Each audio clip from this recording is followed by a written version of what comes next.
जय हिंद दोस्तों। हाल ही में हम लोग श्रीलंका का कंडीशन तो जान ही रहे हैं। श्रीलंका अभी अपने सबसे बुरे इकोनॉमिक रिसेशन से होकर गुजर रही है। बात अगर हम लोग अपने दूसरे पड़ोसी की करें यानी बांग्लादेश और पाकिस्तान की, तो हम लोग पाते हैं कि ये दोनों देश किसी भी वक्त इकोनॉमिक रिसेशन का शिकार हो सकती है। पाकिस्तान की हालत तो ऐसी हो चुकी है कि वो अपना एसेट्स चाइना को बेचने के लिए मजबूर हो रही है। तो यहीं पे एशिया ही नहीं बल्कि पूरी दुनिया के मन में ये सवाल उठता है, क्या इंडिया भी इकोनॉमिक रिसेशन का पार्ट बन जाएगा? क्या इंडिया को भी इकोनॉमिक रिसेशन झेलना पड़ेगा? तो आइए इस वीडियो में हम लोग समझते हैं, क्या इकोनॉमिक रिसेशन वाकई में इंडिया भी झेल सकता है? अभी हाल ही में ब्लूमबर्ग स्टडी से यह पता चला है कि ना केवल श्रीलंका बल्कि विश्व के बहुत सारे देश आने वाले समय में रिसेशन का शिकार हो सकते हैं। नंबर 1 पे है श्रीलंका।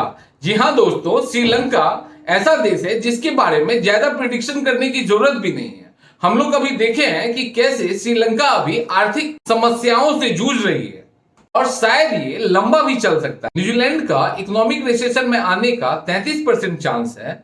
वहीं पे चाइना, जापान, पाकिस्तान को 20% का इकोनॉमिक रिसेशन से गुजरना पड़ सकता है। गौर देने वाली बात यह है दोस्तों कि चाइना और पाकिस्तान यानी कि 20% से ही होके गुजरेगी। इसे कहते हैं दोस्तों आयरन ब्रदर, यानी चोर चोर मौसेरे भाई।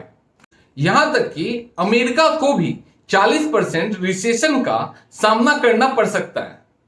तो जहां पे इतने सारे डेवलप्ड कंट्री को इकोनॉमिक रिसेशन झेलना पड़ सकता है, वहीं पे बात अगर हम लोग अपने देश भारत की करते हैं तो पाते हैं कि हम लोगों को इकोनॉमिक रिसेशन ब्लूमबर्ग थ्योरी के हिसाब से 0% सहना पड़ेगा।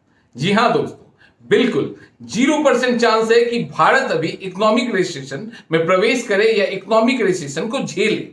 आगे बढ़ने से पहले हम लोग जानते हैं कि ये रिसेशन है क्या।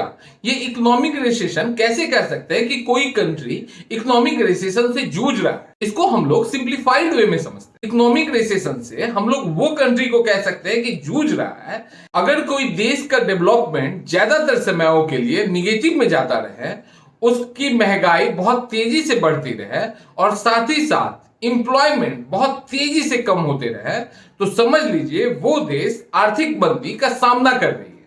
और ऐसा नहीं है कि हर एक समय हर एक देश एक ही पोजीशन पे रहता है। कभी कोई देश पिक पे पहुंचती है, उस पिक के बाद डाउनफॉल भी होती है और उस डाउनफॉल में कुछ और ज्यादा जो डाउनफॉल हो जाती है उसी को हम लोग रिसेशन कहते हैं।